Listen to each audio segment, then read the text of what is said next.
اللہ فرماتا ہے انہوں نے جہنم کو دیکھا ہے؟ فرشتے عرض کرتے ہیں یا اللہ انہوں نے جہنم کو نہیں دیکھا۔ اللہ فرماتا ہے اگر وہ جہنم کو دیکھ لیتے تو کیا کرتے؟ فرشتے عرض کرتے ہیں یا اللہ اگر وہ جہنم کو دیکھ لیتے تو تجھ سے اتنا ڈرتے کہ کبھی گناہ نہیں کرتے، کبھی کوئی غلط کام نہیں کرتے، کبھی لوگوں کے حق نہیں مارتے، کبھی لوگوں کے ساتھ بدسلوکی نہیں کرتے، کبھی اپنے سے بڑوں کی بے حرمتی نہیں کرتے، کبھی اپنوں سے بڑوں کی بے عزتی نہیں کرتے۔ اگر وہ جہنم کو دیکھ لیتے ہر وقت وہ سجدوں میں پڑے رہتے۔ اللہ تعالیٰ فرماتا ہے اے میرے فرشتوں گواہ ہو جاؤ، جتنے وہاں پر ذکر کر رہے تھے اور جتنے وہاں پر ذکر سن رہے تھے میں نے ان سب کو بخش دیا ہے۔ اللہ تعالیٰ تو اپنے بندوں سے 70 ماؤں سے زیادہ پیار کرتا ہے، تو بندوں کو بھی چاہیے اپنی مسجدوں کو آباد کریں اور اپنے سجدوں سے اللہ تعالیٰ کو راضی کریں۔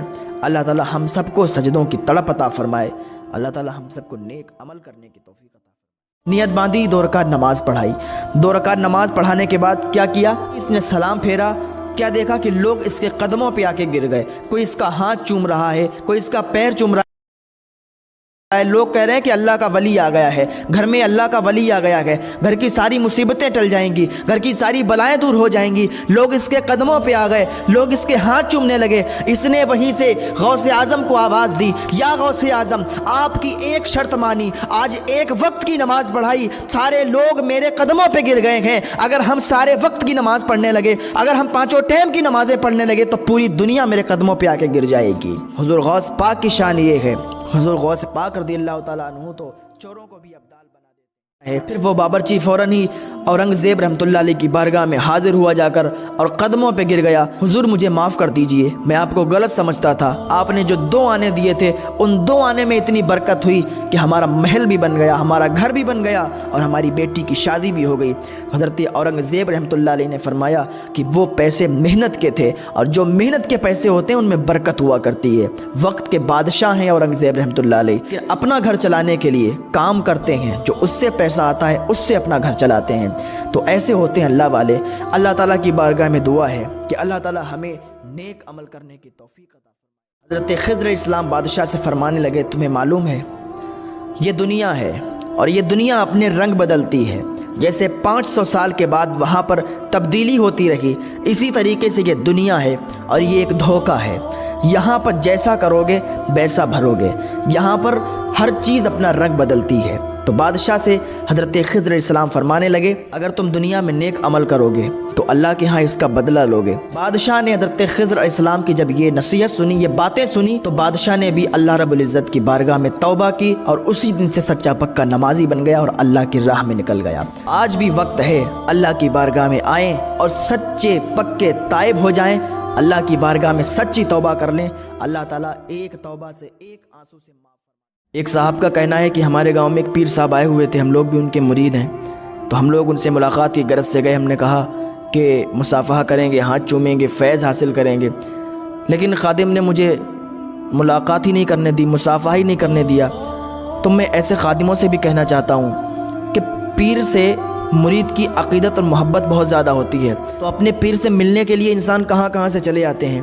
اب اگر آپ مصافحہ کرنے کے لیے روکیں گے، ملاقات کرنے کے لیے روکیں گے تو لوگوں کا دل ٹوٹے گا۔ آپ سے بھی میرا کہنا ہے کہ مریدوں کو ان کے پیر سے ملنے سے نہ روکا کریں، مصافحہ کرنے سے نہ روکا کریں، کیونکہ انسان کو اپنے پیر سے بہت زیادہ عقیدت ہوتی ہے اور عقیدت اور محبت کے ساتھ انسان مصافحہ کرتا ہے، فیض حاصل کرتا ہے۔ تو آپ لوگ ان کو نہ۔ آج کل ایک بیماری بہت تیزی کے ساتھ پھیل رہی ہے، پیری مریدی۔ اگر ایک گاؤں میں 4 پیر صاحب کے الگ الگ مرید ہیں تو وہ آپس میں ہی لڑے مرے جا رہے ہیں۔ وہ کہتے ہیں نہیں میرے پیر صاحب بہت اعلیٰ ہیں، دوسرا کہتا ہے نہیں میرے پیر صاحب تو اس سے بھی اعلیٰ ہیں، تیسرا کہتا ہے میرے پیر صاحب تو اس سے بھی افضل ہیں۔ یعنی اپنے پیر صاحب افضل ہیں اور دوسرے پیر صاحب ہیں ہی نہیں کچھ، یعنی اپنے پیر صاحب کو سب سے افضل بتانے کے چکر میں ان کے سامنے دوسرے پیر صاحب جو ہیں وہ ہیں ہی نہیں کچھ۔ تو بھائیو یہ جو لڑائی جھگڑا آپ کا ہے پیری مریدی کا، تو اس کو چھوڑ دو ورنہ بہت زیادہ پچھتانے والے ہو، کیونکہ پیری مریدی کے چکر میں آج کل بہت زیادہ لڑائی جھگڑے ہو رہے ہیں۔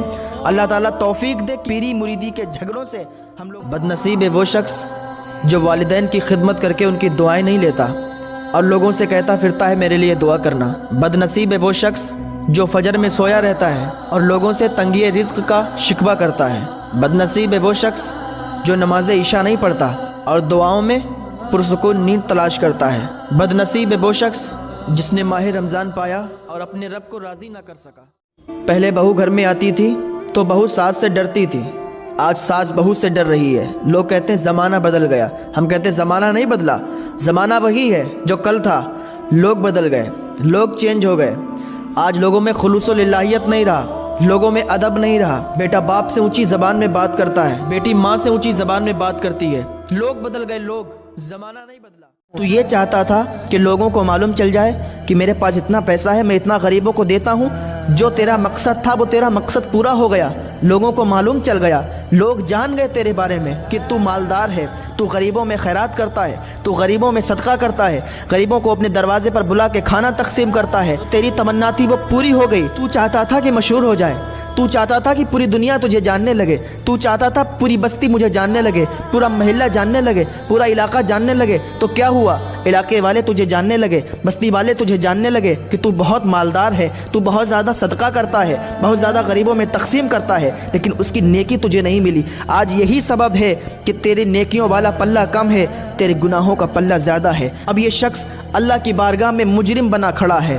اب اس کو حکم ہوا کہ جہنم کی طرف لے جایا جائے۔ جیسے ہی جہنم کی طرف فرشتے لے جانے لگے، کیا دیکھتا ہے کہ ایک فرشتہ آتا ہے اور اس کے ہاتھ میں وہ روٹی جو اس نے غریب عورت کو دی تھی، غریب بچے کو اس نے جو روٹی کھلائی تھی، اس عورت نے، اس بچے نے جو دل سے دعا دی تھی، وہ اللہ کی بارگاہ میں دعا مقبول ہوئی، اور وہ نیکیاں بن کے جب فرشتے لائے اور اس کے پلے میں، نیکیوں والے پلے میں رکھا، اس کی نیکیوں والا پلہ بھاری ہو گیا اور گناہوں والا پلہ کم ہو گیا۔